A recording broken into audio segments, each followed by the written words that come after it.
একবার স্বাগত জানাই নিউজ 18 বাংলায়। প্রিয়াঙ্কা রয়েছে আপনাদের সঙ্গে, শুরু করছি news room live. Bangladesh civil service বেছে বেছে সংখ্যালঘুদের বাদ দেওয়ার অভিযোগ।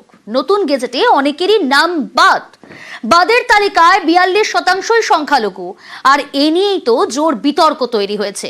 চাপে পড়ে প্রেস সচিবকে আসরে নামালো ইউনূস সরকার। বাংলাদেশে বিসিএস পরীক্ষা নিয়ে বিতর্ক। অভিযোগ আগের তালিকায় থাকলেও নতুন গেজেটে অনেকেরই নাম বাদ গেছে। বাদের তালিকায় 42%ই সংখ্যালঘু। এ নিয়ে তোলপাড় শুরু হয়। চাপে পড়ে এবার আসরে নামতে হলো ইউনূস সরকারের প্রেস সচিবকে। আপনি যদি সেবা নিশ্চিত করতে চান, অবশ্যই সব ব্যক্তিকে, যোগ্য ব্যক্তিকে যোগ্য জায়গায় দিতে হবে। সেক্টর থেকে অনভিজ্ঞ, অদক্ষ নীতি নির্ধারকের পরিবর্তে অভিজ্ঞ এবং দক্ষ নীতি নির্ধারকের সেবা নিশ্চিত করতে হবে, যেন তিনি আইন কানুন জানেন, তার সেক্টর সম্পর্কে জানেন। পাল্টা অনেকেরই প্রশ্ন, যাদের নাম বাদ গেছে তাদের অনেকেরই নাম আগের গেজেটে উঠেছিল কিভাবে? বাদের তালিকায় কিভাবে 42%ই সংখ্যালঘু? বেছে বেছে কি তাহলে সংখ্যালঘুদেরই টার্গেট করা হয়েছে, যাতে সংখ্যালঘু মুক্ত প্রশাসন তৈরি করা যায়? এই বিতর্কের সূত্রপাত ডিসেম্বরের শেষ দিকে। 18 অক্টোবরের পর 30 ডিসেম্বর নতুন করে প্রকাশ পায় বিসিএস পরীক্ষার গেজেট। নতুন গেজেটে 168 জনের নাম বাদ যায়।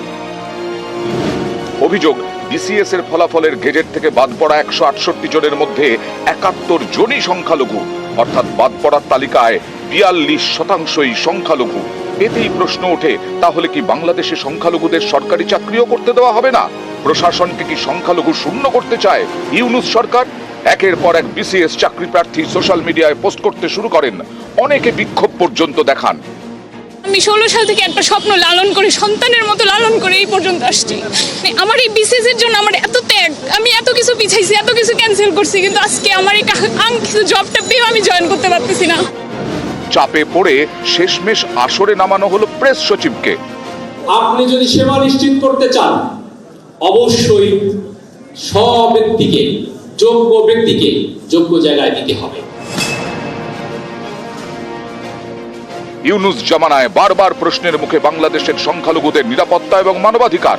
চরমে উঠেছে ভারত বিদ্বেষও। ওপার থেকে একের পর এক হাস্যকর সব হুমকি।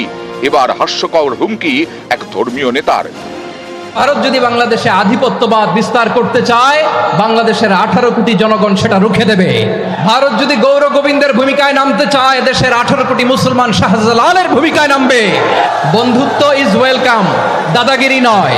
একটা প্রতিবেশী দেশ আছে, আমরা আমাদের দেশ নিয়ে যত ভাবি, তারা তার চেয়ে বেশি ভাবে। ভারতের অনেকগুলো গণমাধ্যম ডিস ইনফরমেশন শেয়ার করেছে। আমাদের প্রতিবেশী দেশকে বলতে চাই, আমাদের দেশ নিয়ে আপনাদের ভাবার দরকার নাই, নিজের চরকায় তেল দেন, আপনারাও শান্তিতে থাকেন, আমাদেরকেও শান্তিতে থাকতে দেন।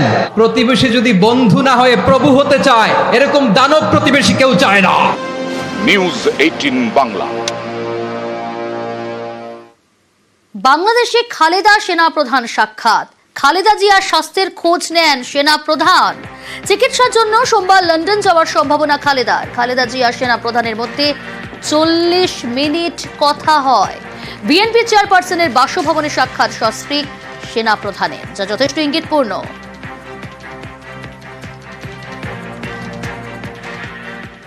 শেখ হাসিনা নিয়ে এখনই কিছু বলার নেই, জানিয়ে দিল দিল্লি।